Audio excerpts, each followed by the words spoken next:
Welcome back to So Wise the Podcast.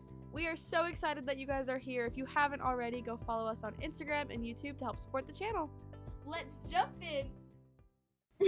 Why have I never done this before? But I have. Okay, so our opening question is, what has the Lord given you to get through today? The Lord has given me this. Well, this is a valid answer. Sunshine, I guess. Mm-hmm. I spent some time in the sun today. It was quite nice. That's nice. I was wearing black this is all unimportant. I just think it's important right now. I was wearing black leggings, and so I went outside in the sun and I just laid in this lawn chair and my legs were burning up, but it was nice, you know what I mean? It was I miss this kind of burn. Uh-huh. And then I was wearing this black top, and so I just soaked in the sun. Which kind of hurt, not gonna lie, but it was so nice because I missed it. So the Lord gave me sunshine. It's like when you have sandals on and you that's what I was doing right before I walked in. I just stood there. I took off one of my sandals and I stood. You just gotta feel the warm concrete. I just thank you, Lord. And it hurt low key, but I was but I like it. Did you ever do that as a kid? I did, yeah. In, competitions though? Yes, who could stay out there the longest? On the road though, yeah, right? Yeah. And I won majority of the time. I feel like we would have been best friends if we really would have. I feel like. But I feel like we'd also have our beef, you know what I mean? Yeah. I think I needed to work through some stuff first. No, cause same. Anyways, what has the Lord given you? A lot of strength and focus today. As we were just not being focused, but during school, I guess, because I had a lot of stuff to do today. I went to all of my classes without having a break because we have a break period. It's a quest. I don't know. It's confusing. But anyways, we have that break period, and I did homework throughout that entire thing. And then I went to my other classes, and I skipped lunch to go to a lunch review. And then I went to my last class. So I've just been doing school all day. But I low-key locked in, and I got a lot done. So, yeah. Nice. But now my brain's fried, so we'll see how this goes. Dude, I came home not as productive with school too. Go us. Look at us go. Usually when I get off early, I don't do anything else the rest of my day. And I did take a nap, so. But anyways, welcome. That's so important too. Welcome to a little bit of scatterbrained podcast, but it's going to be good because today we're talking about all things graduation. If you don't know, I don't think we've been graduation right there. Graduation. If you don't know, I think we've kind of mentioned it before, but I'm about to graduate. Wow. I'm about to graduate with a bachelor's degree in family studies and human development. And Kylie, I'm about to graduate with a high school diploma. Which is a slay, because you can't do much in life without a high school diploma. So, you made it. I was joking with my sister this morning. I was like, I'll just be a high school dropout 30 days before I graduate. 30 days before graduation is crazy. I can't do this anymore, but it's fine. Big oof. We're doing great. We are doing great. But anyways, the reason that we wanted to come on and talk about graduation specifically today is just how we've been walking through it, how we've been trying to invite God into it. And I think graduation looks, even just looking at the notes that we have written down, graduation looks very different for both of us, which is cool. It looks similar, but it's so different at the exact same time. Mm-hmm. So kind of 4 different categories that we're going to hit on today is some stresses with graduation, excitement with graduation, kind of discerning God's will versus our own plans, because graduation is a big, I feel like it's something that is, amped up to the max, depending on the person you talk to. Yeah. And it's, the biggest thing that could ever happen, and then, the decisions you make afterward are so life-forming, and they definitely are, but it's not always as deep as people make it, I think. Yeah. So we're going to kind of talk about, what we see, God's will is versus, maybe the plans that we've made for ourselves, things like that. And then the last thing is just how do we see God coming alongside us during this crazy season? Because if you've ever graduated before or you're about to graduate, graduation is hard and it's stressful and there's just so much that goes into it. So we just wanted to kind of break it down today and what it looks like for each of us to hopefully encourage you guys if you're about to walk through that season, if you've walked through that season, if that season's in 4 years, 5 years, whatever that looks like. Yeah. So what is the biggest stressors for you? Just jumping right in. Biggest stressors for me is, I kind of said before, what am I supposed to do next? How do I move on? How do I know what's next? Do I like, for me, graduating high school, it was like, what college do I go to? And now graduating college, it's like, do I go into the workforce? Do I go back to school? Do I continue where I'm at? Like, and like, everything in me wants to just be like, well, got a degree, but it doesn't mean anything, you know, and just carry on with being my little old self and doing, I feel like, nothing with my life. I'm doing things, but it feels like nothing sometimes, to be honest. So, like, that's a stressor. And then also, like, trusting God in the midst of just everything that goes with graduation. Like, the finances, the finals, like, my advisor has not been super helpful most of my college career. She finally is being helpful. But, like, trusting that God is just gonna, like, come through in every area and aspect that I need. Like, even, like, my time, like, budgeting my time to spend time with my friends and the people that I care about, my family and everything. It's like, but also focus on enough on school to be able to actually graduate. Yeah. So, and then I kind of had verses to go with this, of kind of how...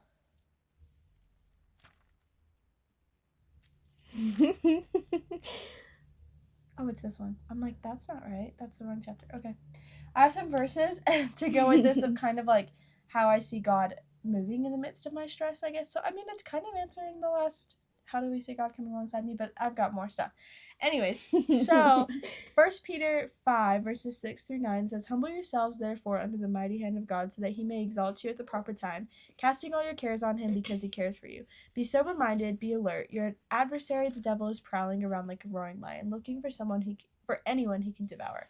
Resist him, firm in the faith, knowing that the same kind of sufferings are being experienced by your fellow believers throughout the world." And I know that this was not specifically written for graduation. Let me make that clear.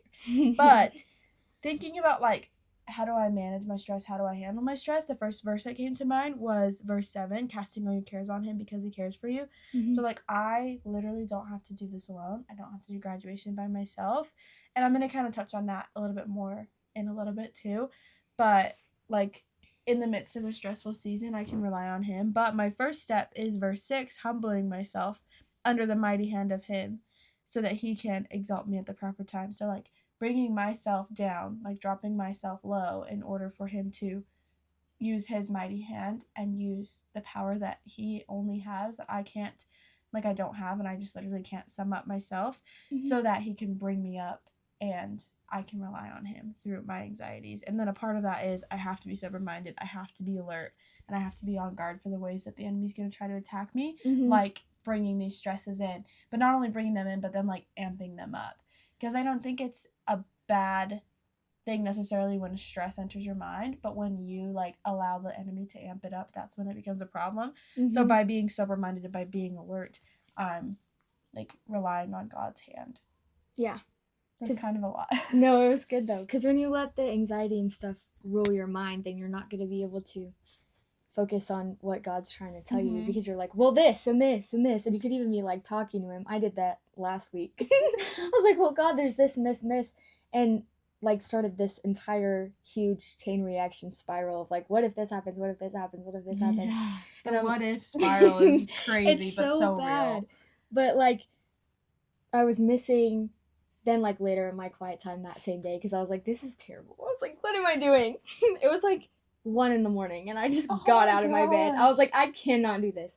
So I got out of my bed and I went and sat on the floor in my closet, and I was just like, Lord, what do you want to tell me? Because I'm so mad right now and all these things. And I just sat there because I ran out of words eventually.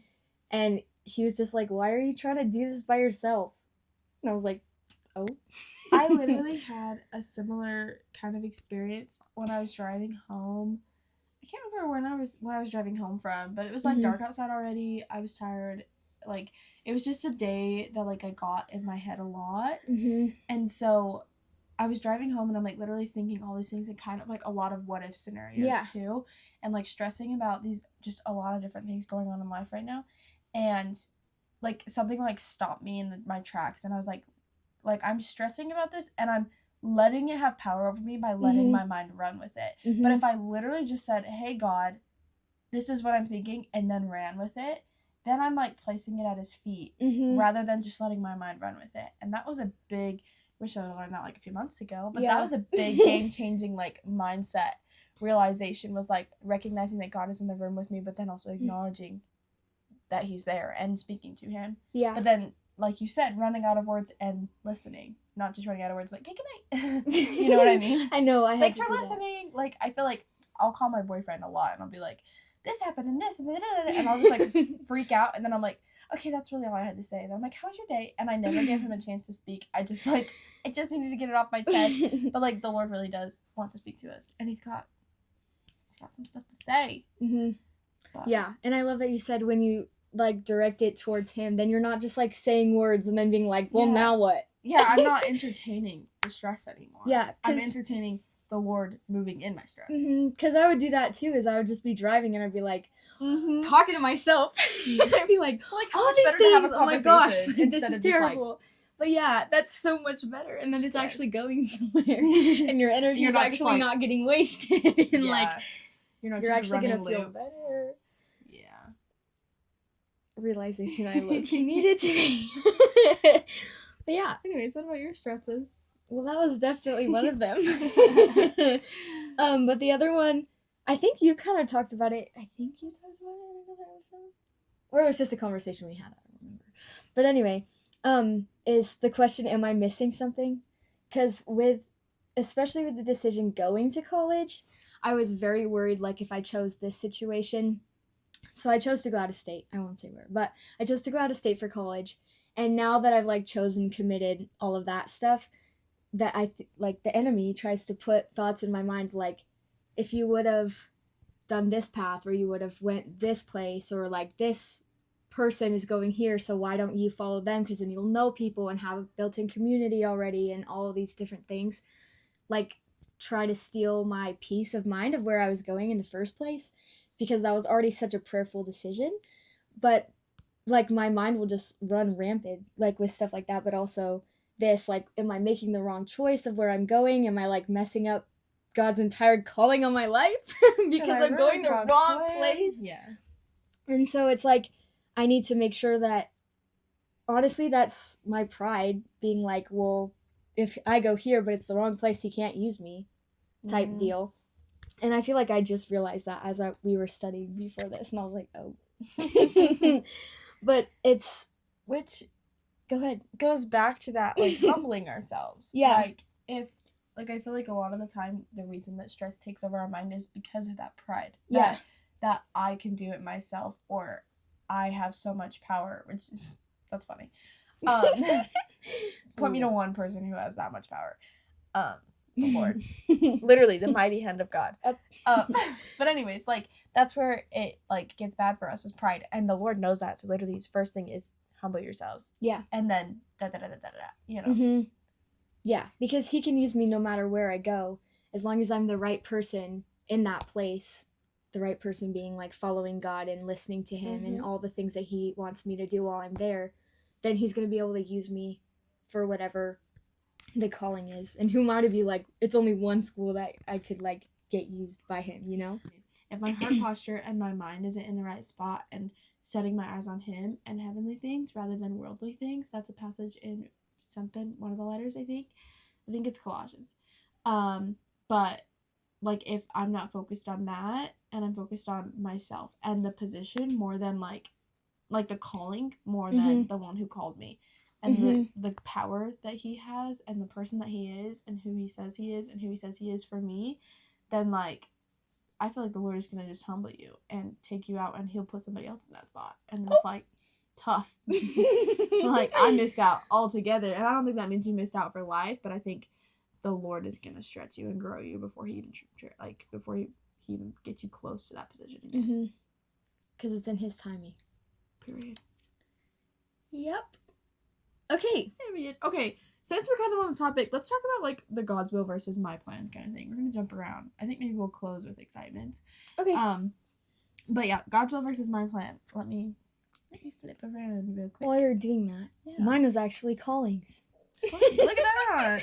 So, it was kind of just like what you were talking about, is like, what position am I in to be like, oh, this is what I think my calling is going to look like, to whatever extent, if you've been told something about your calling or whatever, however you interpreted that, like, who am I to be like, this is exactly what it looks like when it's not it could not be what it actually looks like.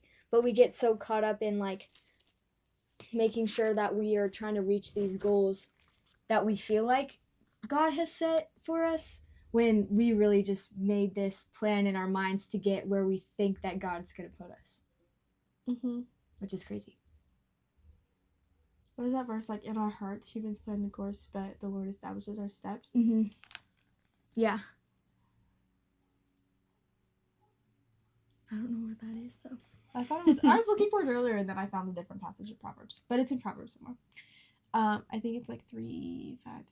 No, it's trust in the Lord with all your heart, lean not on your understanding. Which hey, is that also works a good too. one. No, that's good. And I like the point that you made about, like, callings, and then, like, what did you say specifically? Like, I said sometimes people will give you, like, specific calls on your life, or you will, like... Or, like, we feel like we have a calling, and so we're like, that's our biggest priority Exactly. in life. And you set your own goals to make it to what you think There it is is. that vision.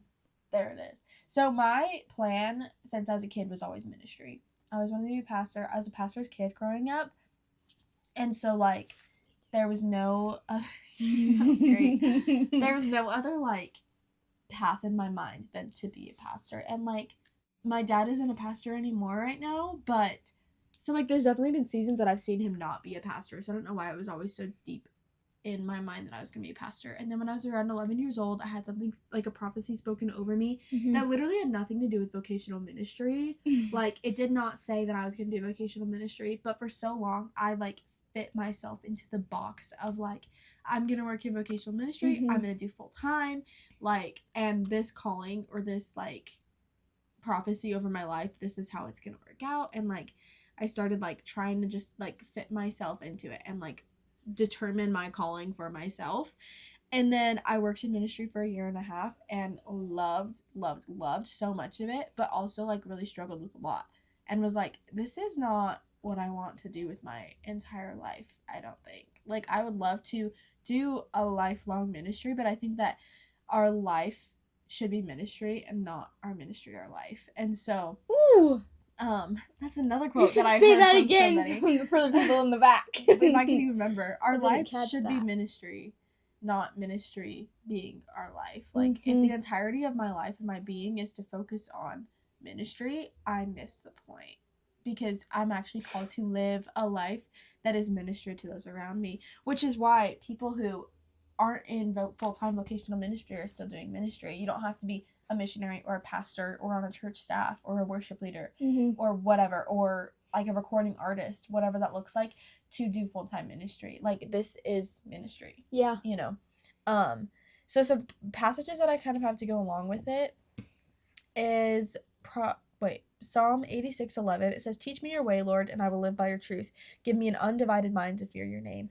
And, like, that's what we're ultimately called to do, is, like, to focus our hearts and our mind on him and the fear of the Lord. I was talking with somebody about this the other day. Like, if my entire life is just lived as a fear, like, as a life of fearing the Lord, then I did it right. And when I'm trying to fit myself into these other boxes, like you said, like, fitting myself into what somebody has called me or said that I've been called to do, or, oh my gosh, you're gifted to this, so that must be your calling. Like, if that's not even the point is to fear the Lord and to love the Lord and to love his people. So, like, what's our priority, I guess? And if the priority is, well, somebody said this, or somebody said I have the talent for this, or once upon a time I wanted to be a pastor, versus I just want to love the Lord with my entire heart. And so for me, in terms of graduation, like, and, like, trusting in the Lord's plan versus creating my own plans is, like, literally every step of the way I've just invited him into the decision-making process. We were talking about this the other day. Yeah. Like, I don't need God to say, hey, make the decision for me. I just need to invite him into the decision-making process, and every single step of the way be like, step. Okay, God, how are we feeling? Step. Okay, God, how are we feeling? But then also going back to my heart, like, step. Is my heart still set on the Lord? Are my eyes still set on him? Yes. Okay, this feels comfortable. Step. Are my heart and my eyes still on the Lord and loving him and loving his people? Yes. Okay, step. Oh, that one feels a little bit funky. Step back. Reset, you know? Yeah. And this kind of goes along with the heart too. I have Proverbs 16 verses 1 through 7.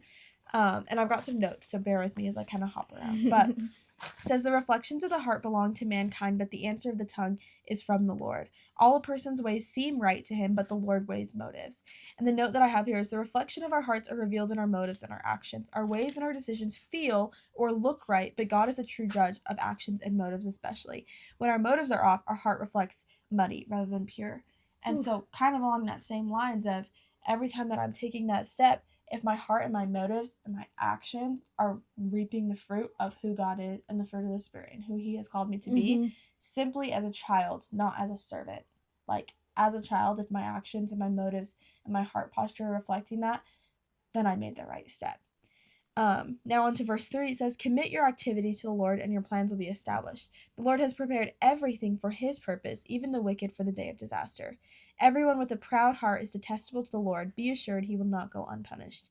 Iniquity is atoned for by loyalty and faithfulness, and one turns from evil by the fear of the Lord. There's the fear of the Lord again. When a person's ways please the Lord, he makes even his enemies to be at peace with him. So everyone proud in heart is legit an abomination to the Lord, which goes back to that pride thing.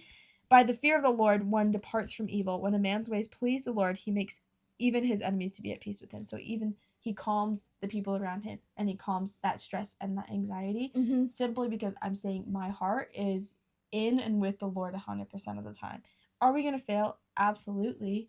But for me, again, in terms of graduation, like, trusting in God's plan is trusting in the fact that every time that my heart and my actions align with the word of God, I'm where I'm supposed to be. Even if I'm in this limbo, or even if I'm in this, I don't know, like, for example, I just found out that I missed an application deadline for grad school, and there's other grad school options, but I just missed a deadline, so I'd have to wait an entire year to start my grad school if I go to this specific school.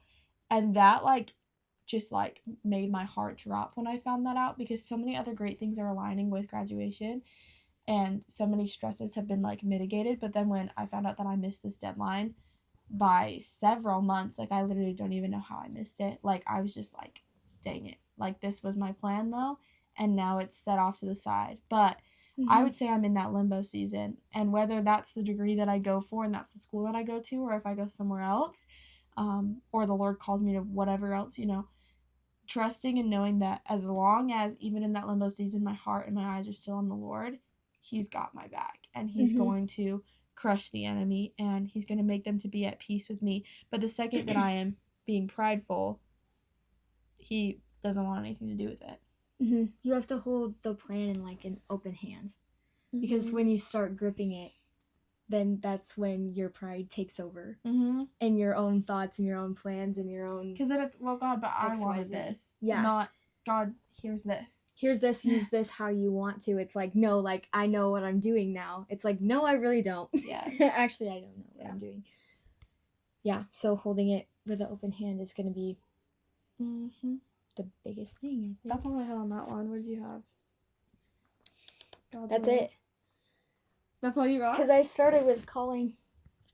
God's will versus your plan. Oh, you did start. Yeah. My bad. That's okay. Sorry. That's fine. Okay. Third, how do you see God coming alongside you during this graduation season? You want me to start? You want to? I can start too. Go ahead. Okay.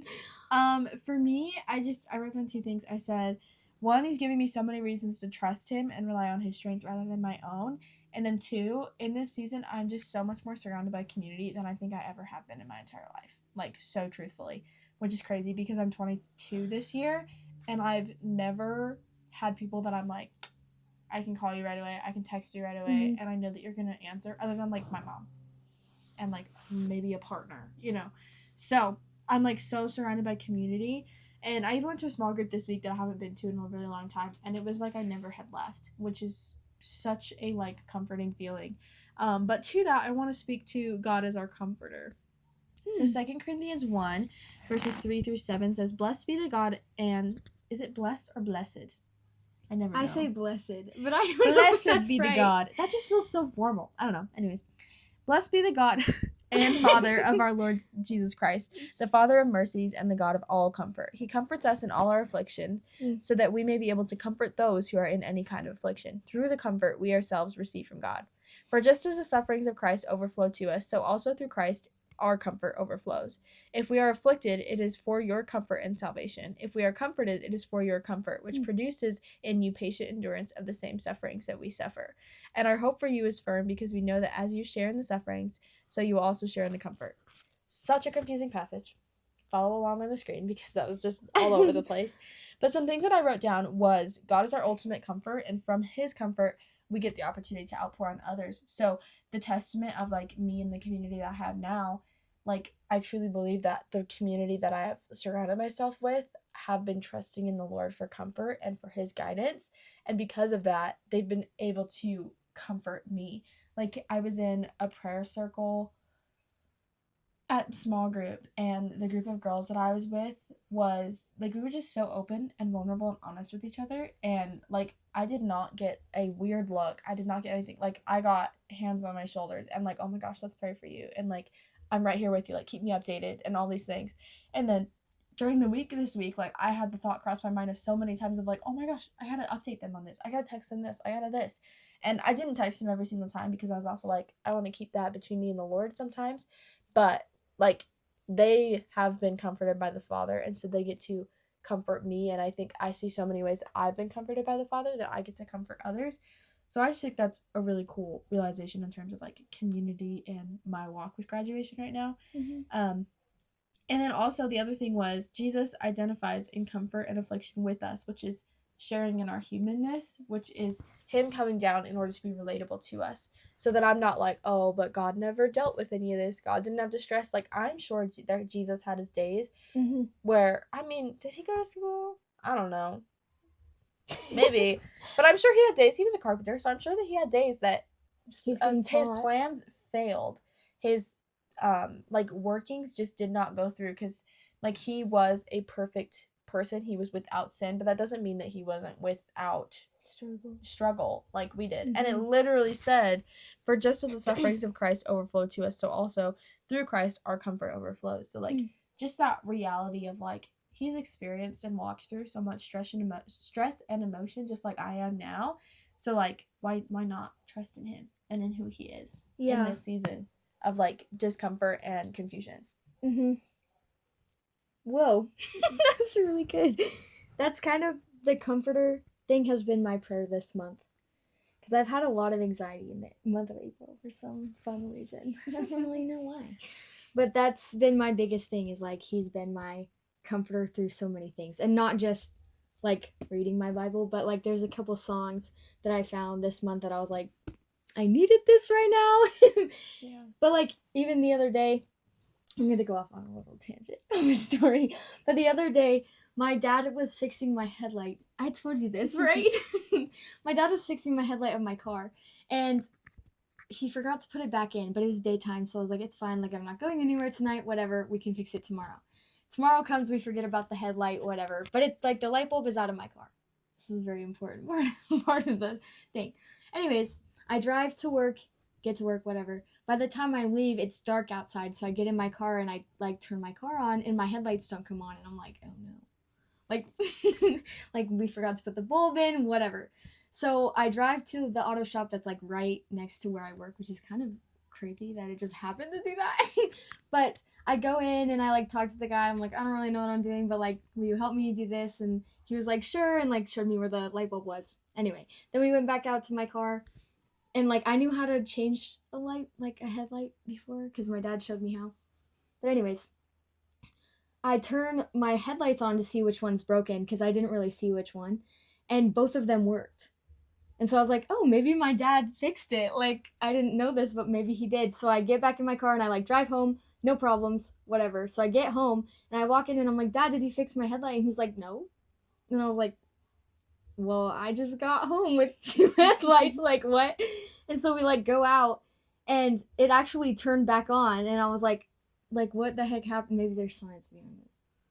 But maybe there's not. I didn't take it as there was. But anyways, so I totally felt that as, like, the Lord, like, making sure that I was safe getting home. And it was something that was so small, but, like, even my dad pointed it out. He was like, well, your earthly father wasn't there, and he didn't put your light bulb back in, but, like, your heavenly father, like, put it in for you, and then you got all the way home, like, and now you're home safe. And I was like, yeah, I know. And so it was just like a sweet thing that like really reminded me that even in like the tiniest things, like a headlight, like he still cares about me and my well-being and the things that are going on around me. Yeah. So that was a really big one. And then kind of like what my thing to get through today was, but he's given me a lot of stamina to hold on to as I'm entering this final stretch of school.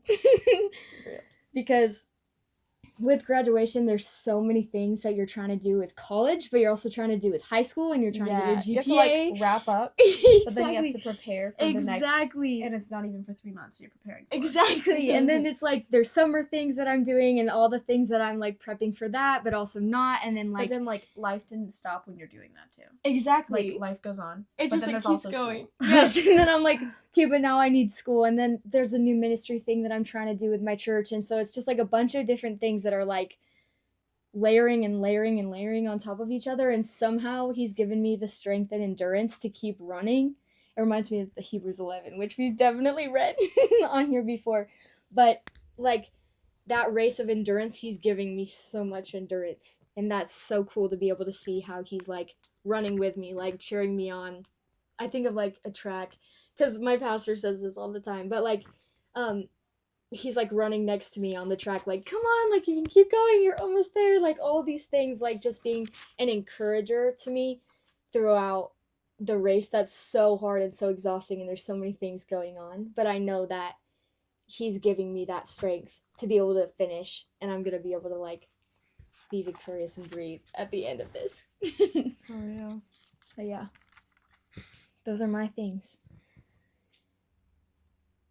Another like thing on endurance really quick that popped in my mind earlier, but I didn't write it down because I was like, I don't think this is that important. And then it pops up again. Is James 1, starting at verse 2. It says, consider it a great joy, my brothers and sisters, whenever you experience various trials, because you know that the testing of your faith produces endurance. And let endurance have its full effect so that you may be mature and complete and lack nothing.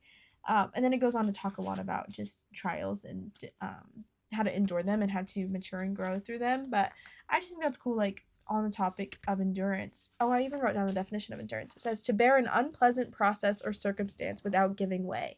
It's like literally endurance is to be in this uncomfortable, unbearable, unpleasant position and not break.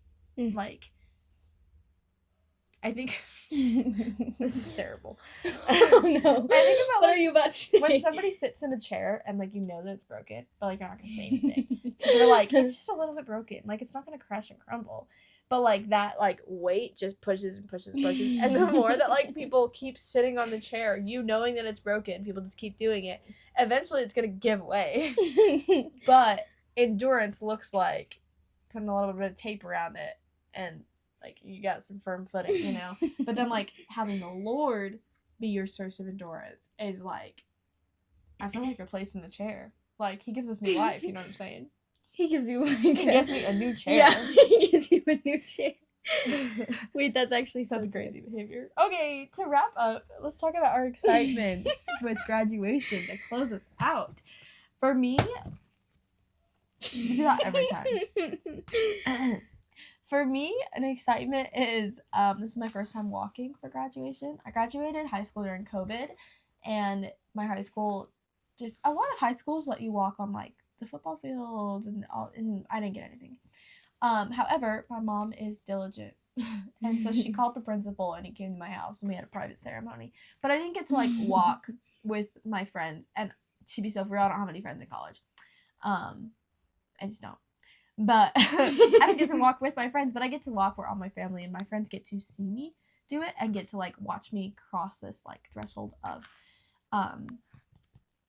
accomplishment, which is something that I've been working for 6 years. I graduated high school 6 years ago. I ended up taking a year off of school right before this. So right before my senior year, I took a gap just because life got really hectic and I didn't think I was going to go back to school. So this is, like, just a big accomplishment in general that I never felt like I was going to come to. Wow. Yeah. We're almost there. That's exciting. I have, like... She's so close. 2.5 weeks or something. By the time this episode goes out, it'll be I'll like... be graduating in a week. Yeah. 2. Which I have is 3 crazy. weeks until graduation, but when this episode comes out, it'll be a week until I graduate. So, that's exciting. crazy. I think I have like 5. Excitements? 5 or 6, I don't remember. Walking too, because I I've never walked before either. But that makes sense. Especially being a homeschool kid, I didn't, for a really long time, I didn't think I was going to be able to do that because I thought I was going to be homeschooled my entire life. Same. So, like, Well, I kind of was. if sixth grade me was like, you're walking at graduation, like, that'd be a crazy thing for, yeah. But anyways, that's going to be really exciting. And then just the new next steps I'm really excited for. Yeah, Because that's good. there's so much, not that I'm, like, bound right now, but there's so much freedom that comes with being able to, like, live on my own and, like, take my own classes and then, like, do whatever I want, really, with the freedom of being 18. I'm not going to do anything stupid. Like, but, I like, can do whatever I want. Yeah. If kind it's of. just me in a few months, she's in jail. Just kidding. And big person jail, because she'll be... Yeah. She But took I'm- that freedom of the Lord a little too far. No, but yeah, I'll be fine. But I'm really excited just to, like, start my life in a way, like my adult life, and see where the Lord takes me and all the things that I'm going to be able to experience in this next, like, pretty big chapter of my life. Because I'm closing a really big one with high school and, like, just living in Utah in general. But, like, I'm excited to step into the new. And then just, like, breathe after being done with high school, just for, like, a couple months. For that 3 months. I'm and then excited we're to back just to breathe. it. But yeah, that's That's my so excitement. I don't think we're going to give you a challenge today. I mean, trust in the Lord, man. He's your comforter. That's all I got, I think. But Yeah. Yeah. Well, Love you so. thanks for watching. Bye. Why did I go down? Bye. Let's be so for real, guys. We really want to connect with you and talk to you. So feel free to shoot us a DM on our Instagram, send us an email, or shoot us a text. Bye.